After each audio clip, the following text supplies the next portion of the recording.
gente, eu sou Maria Ferreira, do blog Impressões de Maria. No vídeo de hoje eu quero conversar com vocês sobre o livro Pequeno Manual Antirracista, da Djamila Ribeiro. Esse livro foi publicado em 2019 pela Companhia das Letras. A Djamila Ribeiro é uma importante pensadora, filósofa e feminista negra da atualidade. Ela já escreveu e publicou dois outros títulos, que foram O que é Lugar de Fala e Quem Tem Medo do Feminismo Negro, ambos já resenhados no blog, eu vou deixar o link aqui na descrição. E nesse livro aqui, em 10 capítulos, a Djamila dá sugestões e dicas para quem quer inserir práticas antirracistas na sua vida. Então esse seria um livro que tem um público-alvo bem definido, que no caso seriam pessoas brancas, mas não só. Toda pessoa pode ler esse livro para aprender mais, principalmente pessoas negras também. Logo na introdução, um ponto que a autora deixa marcado é que quando a gente fala sobre racismo, a gente está falando sobre um sistema de opressão que é estrutural e que também é estruturante e que vem desde o tempo da escravidão, porque esse sistema beneficia economicamente uma população, que é a população branca.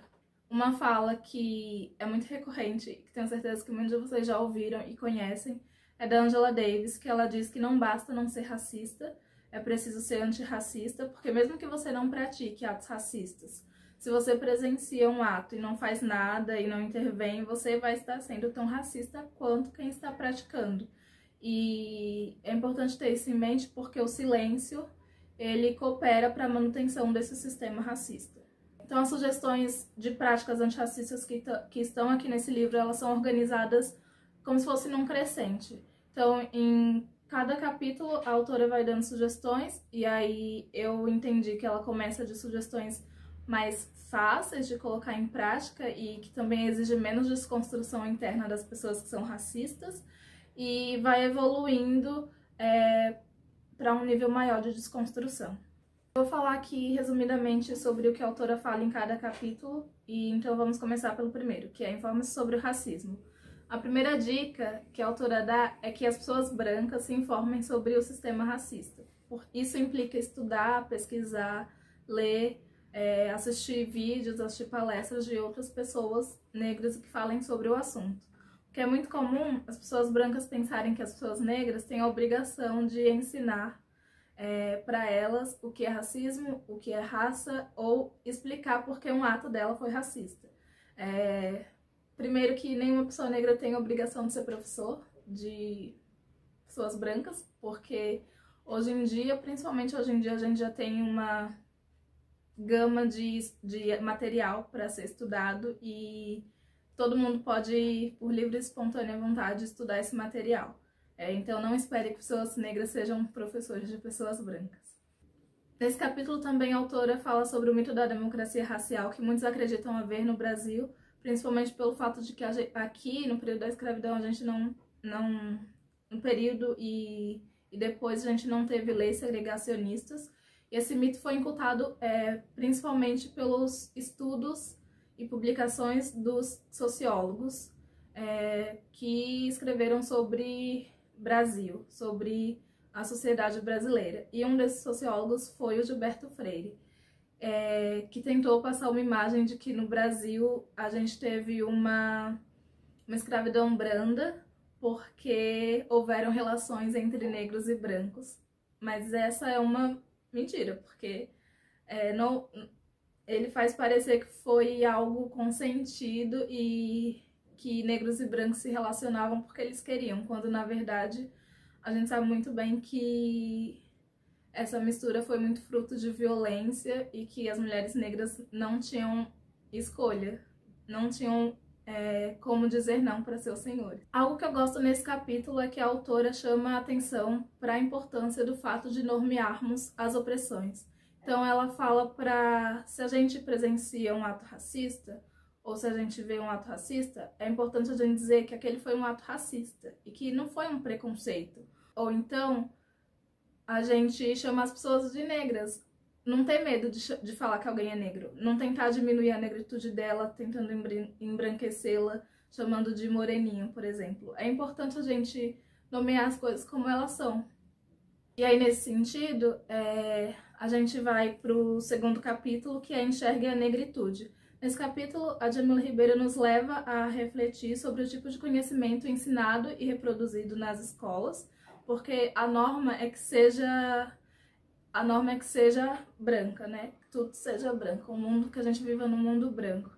Então, desde o tempo da escola, a gente só aprende a história do ponto de vista de um povo, que é o povo vencedor, que são os brancos, e a gente aprende muito sobre colonização, e a gente aprende muito pouco sobre escravidão e sobre como o povo negro também foi um povo resistente, não só um povo que foi trazido escravizado. Além disso, enxergar a negritude implica aceitar que as pessoas negras podem acessar espaços de poder em que elas não estejam lá para servir. A autora dá um exemplo de que quando ela estava em espaços assim, luxuosos, espaços que não se espera que mulheres negras estejam principalmente para palestrar ou para só viver mesmo. Ela dá um exemplo de que as pessoas perguntavam se ela estava lá como faxineira ou se ela era copeira, sabe? Como se ela não pudesse estar lá sem ser para desempenhar essas funções. E ela fala que o problema não é essas profissões, porque não tem nenhum problema nessas profissões. O problema é as pessoas sempre acharem que a gente vai desempenhar esses papéis, sempre. E ela também fala que enxergar a negritude não é ser condescendente, é que vocês, pessoas brancas, têm que nos aplaudir e nos elogiar, às vezes só porque a gente faz o mínimo, só porque a gente é inteligente, ou porque a gente faz coisas que qualquer pessoa faz e vocês acham o máximo que nós façamos, quando na verdade a gente só tá sendo normal mesmo. E aí a Djamila Ribeiro chama atenção para a importância de se enxergar as cores mesmo, negro, branco, porque fingir que não existe diferenças raciais no Brasil não vai resolver o problema. A gente tem que encarar o problema de frente. E o que vai resolver o problema do racismo é discutir sobre o problema do racismo. E aí isso nos leva pro próximo capítulo, que é Reconheça os privilégios da branquitude. As pessoas têm o costume de pensar e discutir sobre o racismo sempre focado em pensar o indivíduo negro, mas elas esquecem de pensar que o problema do racismo, que o racismo é uma problemática branca, já dizia Grada Quilomba.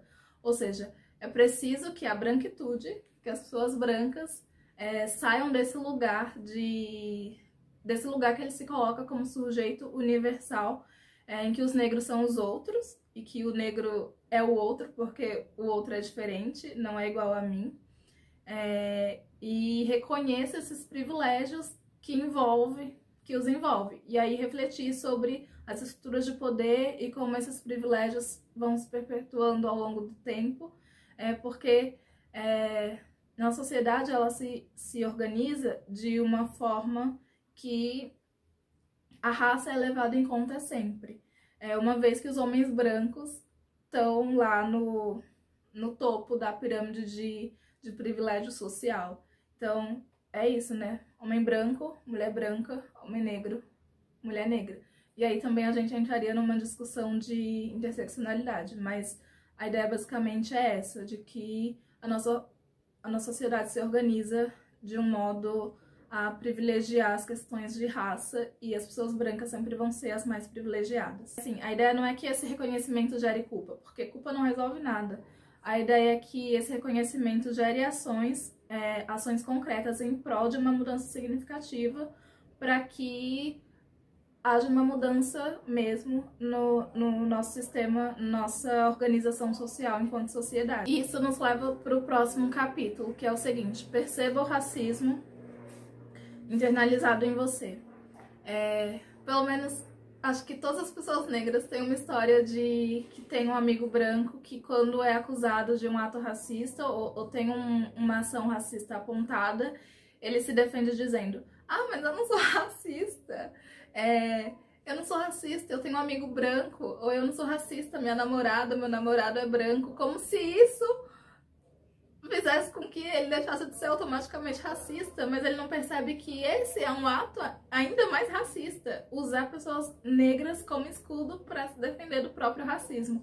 A Djamila também fala nesse capítulo sobre a gente prestar atenção na linguagem que a gente usa, porque muitas vezes a linguagem deixa transparecer expressões racistas, e ela diz que a língua está cheia de valores sociais.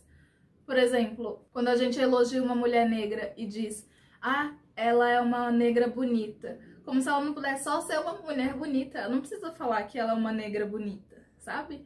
Ou então quando a gente usa expressões do tipo criado mudo, ou a gente fala que a situação ficou preta para falar que a coisa ficou ruim, essas coisas que a gente tem que prestar atenção na nossa linguagem. O próximo capítulo é Apoie políticas educacionais afirmativas, e aqui ela faz uma distinção, uma diferenciação entre o que é capacidade e o que é oportunidade, e mostra que as cotas raciais é algo que ajuda a evidenciar essa diferença e que pode corrigir essa falta de oportunidade para que as pessoas tenham acesso a uma educação de qualidade desde cedo, porque no Brasil a gente tem essa ideia errônea de que existe meritocracia, de que as pessoas conseguem as coisas porque elas merecem ou por mérito próprio, quando na verdade não, elas só são privilegiadas socialmente. E a gente vê muito isso quando a gente pensa principalmente em educação, porque tem pessoas que têm acesso a tudo, enquanto tem outras que não têm acesso a nada, e aí no final do ano elas têm que prestar uma prova como se partissem do mesmo lugar, e elas não partem do mesmo lugar. O capítulo seguinte é Transforme seu ambiente de trabalho, e aqui a Djamila vai nos levar a refletir sobre quantas pessoas negras tem no ambiente que a gente trabalha e nos fazer refletir sobre a questão do negro único. Será que nas empresas que a gente trabalha só tem um negro e que esse negro tá lá para dizer que a empresa não é racista porque tem um negro trabalhando lá?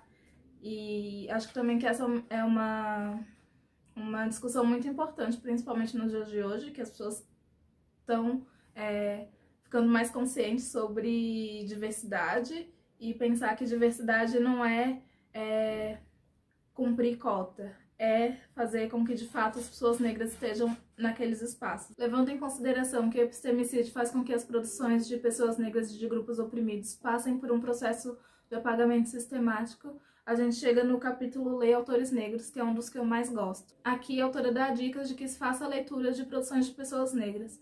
E não por uma questão essencialista, de que vou ler esse livro só porque foi escrito por uma pessoa negra, mas por entender e por buscar entender de que as produções de pessoas negras nos permitem com que tenhamos acesso a outras formas de pensamento, a outros modos de enxergar o mundo, não só uma forma branca de enxergar o mundo, como eu já apontei lá no início. E ela fala uma coisa que eu acho muito verdade. Ela diz: se somos a maioria da população, nossas elaborações devem ser lidas, debatidas e citadas.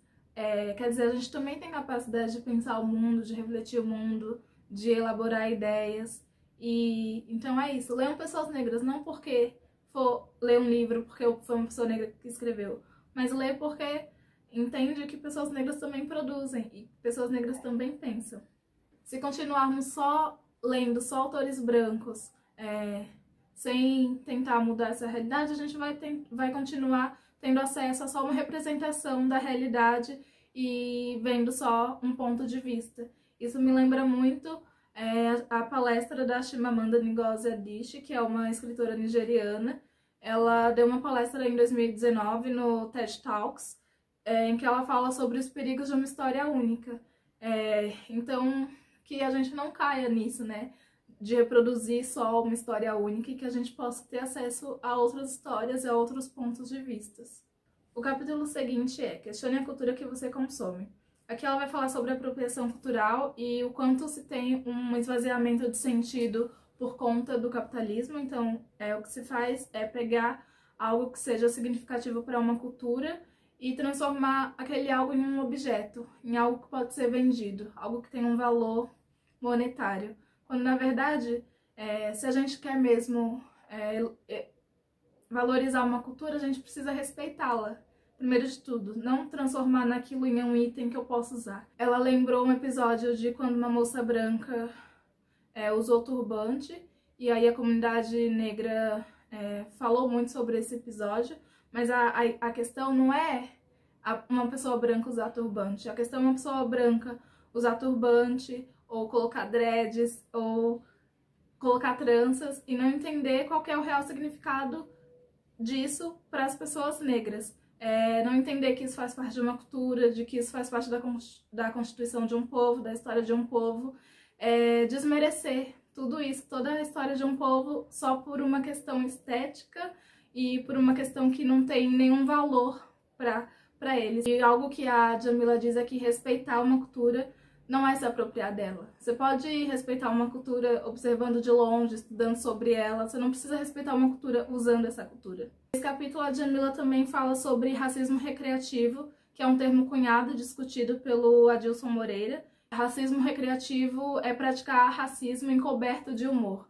A gente vê muito disso na televisão, vê muito disso nos programas de humor, em que se vale de estereótipos racistas para fazer piada. E aí ela também evidencia as violências simbólicas a que atrizes e atores negros estão submetidos, porque a gente vê muito disso na televisão, de que os lugares que os negros ocupam. E isso também nos leva a questionar, quando a gente assistir alguma produção audiovisual, a pensar e refletir sobre os papéis que as pessoas negras estão desempenhando e que isso nos faça repensar também o nosso consumo de cultura. E o próximo capítulo é Conheça os seus desejos e afetos. Nesse capítulo, a Djamila Ribeiro vai falar sobre a hipersexualização dos corpos das mulheres negras e o quanto isso coopera e quanto isso faz com que essas mulheres sintam um sentimento de solidão. Uma vez que ela tem os seus corpos sexualizados, apenas sexualizados, elas não recebem afeto que a humanize como mulher e como mulher com sentimentos. E aí, por conta do racismo, por conta desse racismo, as mulheres negras ficam à margem das escolhas afetivas, porque muitas das vezes os homens só querem se relacionar com essas mulheres por uma questão sexual e nunca por uma questão emocional, digamos assim. Então, se você é uma pessoa branca que ama e se relaciona com uma pessoa negra, é preciso entender-se como sujeito socialmente privilegiado e prestar atenção para não reproduzir as opressões dentro do relacionamento. Além disso, é preciso também buscar entender a condição do outro. E o último capítulo é Combata a violência racial. A gente sabe que tem pesquisas que dizem que a cada 23 minutos um jovem negro é assassinado. E a gente sabe também que as políticas de segurança pública se convertem em formas do Estado prender e exterminar a população negra. Isso fica evidente, principalmente na chamada guerra às drogas, que a gente sabe que não é uma guerra às drogas, é uma guerra que se converte contra as pessoas negras e pobres. Então, você, pessoa branca, veja o que você está fazendo para combater a violência racial na sociedade em que você vive. Então é isso, esses são os capítulos e assuntos discutidos no livro Um Pequeno Manual Antirracista, da Djamila Ribeiro. Tentei fazer aqui um resumo do que fala em cada capítulo, mas quero deixar essa indicação de leitura para vocês. É uma leitura rápida, que nos agrega muito. Para mim não foi nada de novo, porque são assuntos que eu já tive contato antes, mas tenho certeza que vai ser muito agregador, principalmente para pessoas brancas. Se eu tivesse que apontar um defeito desse livro, é o fato dele ser tão pequenininho. A gente chega no final e pensa, mas já acabou?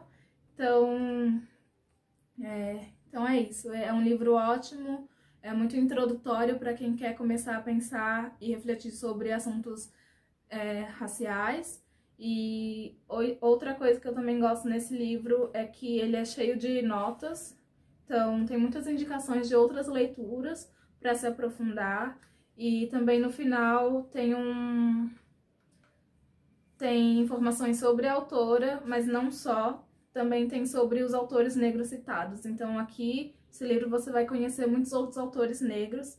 É um pequeno manual mesmo. Eu indico muito essa leitura, espero que vocês gostem. Uma experiência que eu fiz lendo esse livro foi fazer essa leitura junto com um amigo que é branco e a gente fazia sprints de leitura, que é ler por um determinado período de tempo e depois desse determinado período a gente discutia sobre o que a gente tinha lido. Então foi uma experiência bacana porque eu não estava ali como professora, e e ele já estava aprendendo, e se tivesse alguma dúvida e eu pudesse responder, eu esclarecia essa dúvida. E é algo que eu sugiro que vocês façam também, principalmente nesse período de quarentena, que vocês leiam livros com pessoas que vocês gostam, com pessoas que vocês queiram discutir depois. É bom ter essa companhia, mesmo que à distância. E não precisa ser um livro teórico assim como esse, apesar de que esse é um bom livro para ler em dupla, principalmente pessoas brancas. Mas pode ser qualquer livro, pode ser um livro de ficção, pode ser um artigo, ou pode ser mesmo um filme que você assista com uma pessoa e queira discutir sobre o filme depois. Então, fica a indicação. Espero que vocês tenham gostado do vídeo, que vocês tenham se interessado pelo livro. E é isso. Até o próximo vídeo. Não esqueçam de curtir aqui, de comentar e de se inscrever no canal, caso você ainda não seja inscrito. Tchauzinho.